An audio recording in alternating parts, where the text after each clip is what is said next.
It's payday. Your paycheck just hit your account, and you are already broke. Decisions you made months, maybe years ago, are claiming today's paycheck, leaving you with no money. You already know what's taking your money. I'll show you some simple changes that can leave you with more of your paycheck. The important difference is between money that arrived and money that's actually available. Your paycheck might put $2,000 into your account, but that doesn't mean you have $2,000 to make decisions with. Maybe $900 is already going to rent. Another $350 goes to the car payment. Then there's insurance, a credit card payment, your phone, and subscriptions. You haven't gone shopping. You haven't gone out to dinner. You haven't made some huge mistake since payday. But a large part of that paycheck already has somewhere to go. And here's what makes this easy to miss: many of those decisions weren't made today. You may have chosen the apartment a year ago. You may have financed the car 3 years ago. You may still be paying for purchases you put on a credit card months ago. So when today's paycheck arrives, yesterday's decisions are waiting for it. That leads to the real question. How much of your paycheck is actually yours to decide what to do with today? This is where your bank balance can fool you. The number on the screen tells you how much money is in the account. It doesn't tell you how much of that money is still available. Suppose $2,000 hits your account Friday morning. For a moment, you have $2,000 sitting there. But you also know that before the next paycheck, $900 has to go to rent, $350 to the car, $150 to insurance, $100 toward a credit card, and $100 to your phone and other recurring payments. That's $1,600 already claimed. Your bank might say $2,000. But the amount you actually have left to make new decisions with is much smaller. And that's why payday feels so short. That's the difference between your bank balance and the money you actually have available.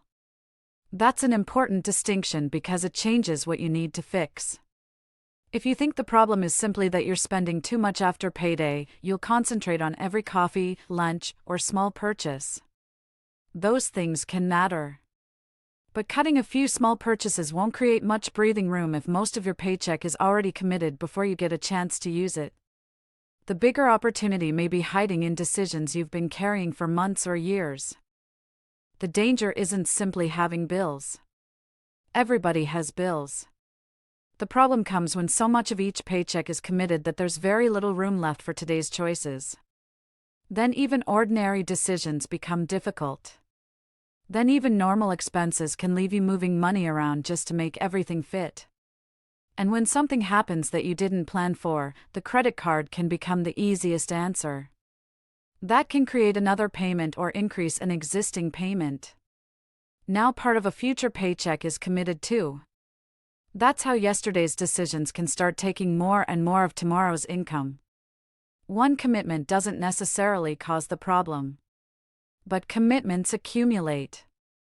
A car payment here. A credit card payment there. 3 subscriptions you barely use. A phone plan you haven't looked at in years. A service that automatically renews. Little by little, less of payday belongs to you. And eventually you can earn a decent income and still be broke every time you get paid. In a moment, I'll show you how to start taking some of that paycheck back without trying to change everything at once. Start with the decisions that are still taking money from you today. Don't begin by trying to rebuild your entire financial life.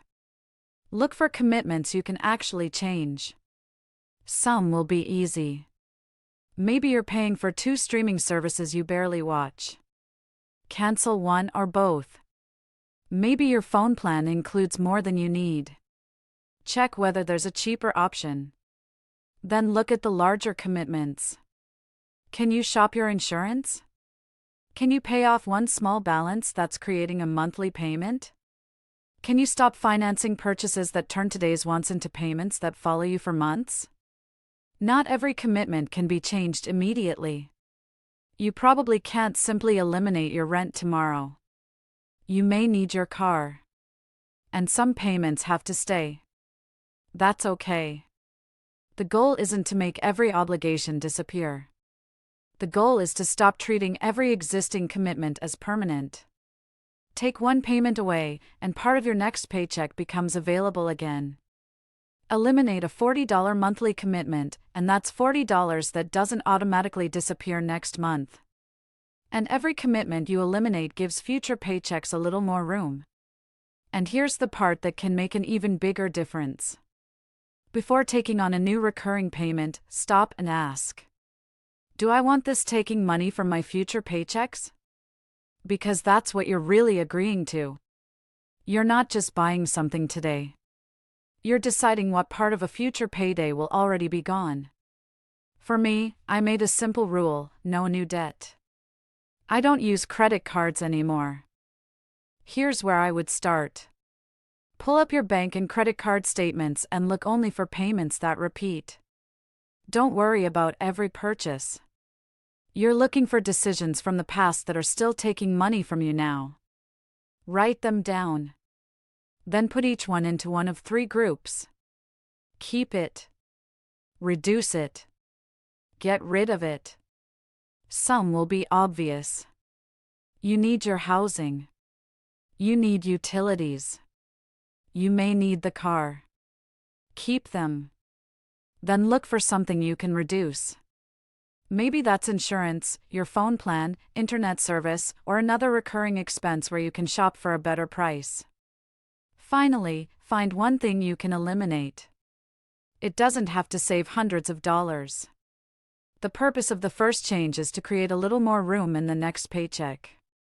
Beth did this and found several small monthly payments she had stopped thinking about. One was a subscription she rarely used. Another was a service she could move to a cheaper plan. She also had a small credit card balance that was close enough to pay off. None of those changes transformed her finances overnight.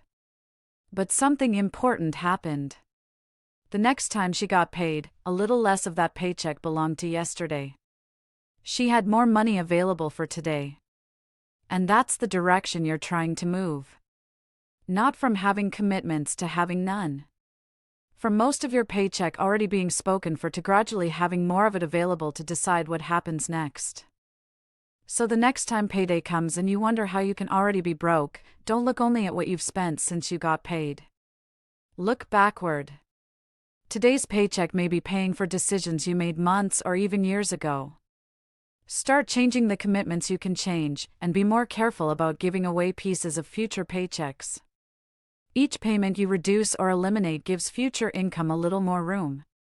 But once you start creating that room, another question becomes important. How much money do you really need each month? Most of us can name the big monthly bills pretty quickly. But knowing what your life actually costs can be much harder. That's what we'll figure out in the next video.